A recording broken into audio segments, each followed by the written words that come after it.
G'day everyone, welcome to FinChats. My name is Hoy, My name is Hugh. and today we're going to give you practical exam tips to handle your CFA exams. Now we've got Hugh with me at the moment, who has passed level 1 and level 2 and sitting for the level 3 exam. So what a better person to give us the exam tips. So Hugh, with level 1 and 2, can you just give us a really high level on what you did to pass those exams? Sure. At a really high level, it's about time and allocating enough time to pass the exams. Now, it sounds very, very easy and straightforward that, oh, you just do a lot of time, but we'll dig into the details on how I use that time. But essentially, I started off with when my exam date was. I would allocate 6 months at least for each level. And then I would split all the readings into certain categories in a length of time such that it matches at 6 months. I would also make sure that in the last month, there'll be a review period so that I can review everything that I've learned and do practice exams to ensure that I'm very familiar with how the exam format worked. But yes, at a very high level for level 1 and 2, it's all about starting at the max sort of high level as to when the exam is, what date is it now, how many days are in between, and then start allocating, amount of days for each reading. So we'll delve into that shortly. So it's really just a matter of making sure you allocate enough time and Yeah. knowing when your exam is. Yeah.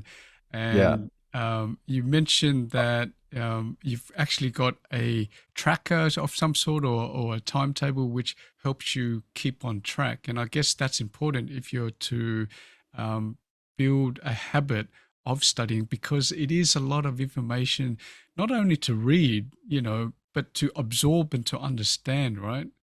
Yeah, absolutely. So I'll actually share out to you guys a copy of that spreadsheet just so you get a flavor and understanding of how I actually use that time a bit more in depth because I'm sure a lot of our viewers will get some value from it. So if you can see here, what I have is my study plan for the CFA level 2, which I did a couple of years ago. As you can see, I have split the study schedule into readings. There are about, 8 or so readings here, and then the weights as well. Now, in terms of how to approach it, I used Mark Meldrum, as I'm sure maybe you might know from our level 1 video, but Mark Meldrum actually has a preferred order on how to approach these exams and the readings. So as you can see here, he has placed number 1 first on quantitative methods. And the reason why is because Mark typically likes to approach the more difficult readings first because it takes a lot of time to absorb all the information. You do have to go to these readings multiple times. And then as you can see, the next few readings, number 2 and 3, would be on fixed income and derivatives. I can attest that these are extremely difficult readings because I am doing it at level 3. And a lot of what you learn at level 2 will carry over to level 3. So it's imperative that you have a good understanding. And then you might ask, okay, what are the last readings that Mark has here? So it's 9 and 10, and those are on economics and ethics. Typically, those readings are a little bit easier than, quantitative methods, fixed income, and derivatives. Now, we have the order set out for each of the readings. And now we have a separate column for the start and end date and how many days I should allocate to them. This will always differ depending on the individual. Sometimes you need to spend more time on fixed income. That might be your weak area. But yes, for this particular prep provider, it was quite useful in the sense that they actually gave you all these dates. So you would actually set when your exam date is. They obviously know what the date is right now, and then it would just allocate the start and the end dates for each of the readings. So if you wanted a copy of this spreadsheet, do like and subscribe, and also leave a comment down in the comment section below. If you wanted a copy, we'll send you a copy of this via email. And I can also give you some input as to whether your study schedule makes sense from my perspective. This helped me pass level 2. And so, yeah, that's a quick overview of the spreadsheet, Hoy. This is a really organized spreadsheet, Hugh. This is more than how I approach my own studies. So this is fantastic. So I can see that it's a little bit dynamic, right? So on, for example, column F, where you have the read column, when you Yes. finish it, you can actually tick off that you've read it. And column G, the one next to it, which is your end of chapter score, you can actually also record, your score of the practice questions that you've done. So a really, really comprehensive, and way more than my little, pen and paper approach to any study. So this has helped you. So I'm sure that it will help a lot of people out there. So in terms of after you've made the time and you've got this beautiful spreadsheet, you're following it to a T or as close as you can. How do you actually approach the actual exam day? Yeah, sure. So when I approach the exam day, when it's about 1 month out, so I leave that month to be the review period. So what I do in the review period is I just go through each of the readings and the review videos just to get a quick reminder of like what the reading was about. I'll do all the end of chapter questions again in the last month as well. So it's a lot of repetition when it comes to the last month. I think that's imperative. Another key suggestion is to do your ethics readings in the last month as well. Now, ethics is a very fluid sort of topic. There's no like real hard answers. So I think it's better left last because you have to get more of an intuitive sense for the reading. And in terms of actual logistics when it comes to the exam day, so maybe a week out, you want to make sure that you have all your study materials ready. So your calculator, your pen, etc. Cannot, come into the exam without a calculator. I know there's been a few cases where some candidates have forgotten the calculator, and obviously they weren't able to pass because a lot of the exam is based on calculation. Maybe get a second calculator; it doesn't hurt. So we use the BA2 plus calculator. That's the approved one. So that's about a week out, and you want to set aside a lot of time just to do revision. I like to take the day off before the exam just to relax, get a good night's sleep, because sleep is also important to help with memory retention as well. Make sure you know your travel routes, how to get there. Maybe even go to the exam center the day before, just to check out like what the route looks like. But that's essentially how I approach exam day. And if I'm remembering right from my level 1 days, they do also need a government issued ID, right? So All right, yeah, is that still actually. the, yeah, so maybe instead of trying to look for it in the morning of the exam day, along with your calculators and your pencils and etc. So make sure that it's not only can you find it, but it's still valid. You don't want a expired passport or driver's license. So in terms of when you're staring at the paper with the questions in front of you. Now, I don't know about you, there's always a little bit of anxiety, when I turn over the page and read the first question, right? How do you approach that, manage your anxiety level, stress level? How do you make sure that, you allocate enough time for all the questions? Yeah, so I like to read the question first, then go back to the actual question. Oh, sorry, read the question first and then go back to the reading, sorry. Because help you get a sense of what you need to extract from the information. Sometimes the questions provided or the readings that have material that's not relevant to the question. So you'll read the question and then you'll start reading the block of words for the relevant sort of material that you need to answer it. And in terms of time management, yes, you can't spend too long on a question. If you do feel stumped, always just move on. It's always better to leave that question behind and come to it. Now, when you do the exams, it's computer based, so you can actually flag the questions that you're not sure of.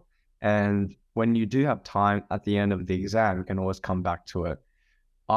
Because the exams are, I think, 2.5 hours, so halfway through, which is around an hour and a bit, I want to make sure I'm at least, halfway or more done, because ideally I actually want to save around 10 to 20 minutes before the end of the exam, just to do a quick refresh of all the questions that I missed, and maybe even check the existing questions that I got right. So that's how I sort of approach it time management wise. And in terms of the question format, is it multiple choice? Is it, short sentences or longer answers? What is the format of the questions? Yeah, so for level two, it's all multiple choice based. However, the question isn't a single sentence or paragraph like level one. What they call it is a vignette, which is essentially a short case study. So that case study could be, it typically is a few paragraphs. It's like a short story, and there will be a few sort of like tables and information within it. So essentially, there might be typically 4 to 6 multiple choice questions for each vignette, and there might be 6 to 8 vignettes in each session. So that's the structure of the exam. And it's obviously a bit more application based rather than regurgitation and memorization compared to level one. And do you have any tips for if you get stuck on a particular question? I mean, my approach to multiple choices is first eliminate the obvious, Yeah. and then just ponder on what the options you've got left. Have Yeah. you got any better advice than that? I think that's actually quite good advice, and I use that. It's ranking the probabilities of the questions of the the question possibilities A, B, or C. So you might be there's always one answer that is completely wrong. Actually, a good sort of tip that I found is that if a multiple choice response has very strong words like equities never outperform in such and such, or fixed income always does such and such. Usually those questions are wrong because it's a very definite sort of statement, but in finance, things are very fluid. So I would actually, if you see those strong words, gravitate towards it and read it and see whether that's a very true or false statement. And then you can eliminate that or accept it and then go to the other two options. And now you have a 50-50 chance. Go back to the reading and see which material supports either the first answer or the second answer. So that's my tip. Just reflecting back many donkey years ago, when I was doing level one, what I found also was that if I completely didn't know a question, that I just won't even attempt it. But while I'm doing the rest of the paper, some of the concepts will pop into my mind based on some of the questions, and then that might spark a light bulb, which I can go back to the question that I was stumped with first. So that might also help some of our viewers as well. In terms of the weighting of the questions, is it all equal weighted, or should you spend, a certain amount or more time on certain areas or less time in certain areas? Yep. So all the questions are equal weighted, but in Right. terms of the representation of each reading, it will actually differ. So what I mean by that is there'll be more fixed income questions compared to quantitative. methods and economics, which only have 5 to 10% weighting. Equities also has a much bigger weighting. So what I how I approach it is I actually spent more time on fixed income equities, those readings that have a high weight, but each of the individual questions in the exam have the same weighting, if that makes sense. It's just the representation of each reading will differ. So if you had 100 questions, more of those questions will be on fixed income and Right. equities compared to economics and derivatives. So Right. And the last question is how you celebrate the finish of the exam. So I remember completing, just a mere level one in back in my days, and I just collapsed, and I can't exactly what remember what I did, but you know, I ate what I wanted to, I slept however long yeah, I wanted to, etc. How did you approach that? sure. I go to a Japanese restaurant for some reason all the time after.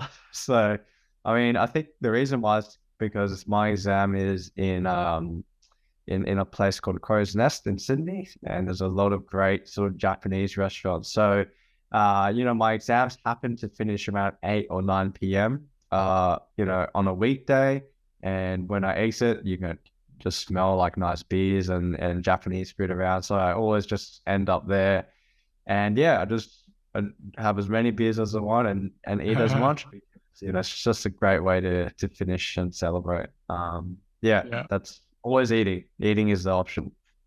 Well, it's always you can't forget to celebrate, small milestones as well. So after reward yourself after all the long hours of study. Okay, so that's all the time we have for the time being. Thank you very much, Hugh, for answering all my dumb questions about level two. Well, not level two, the CFA exams. For now, we'll see you later. Thanks, everyone.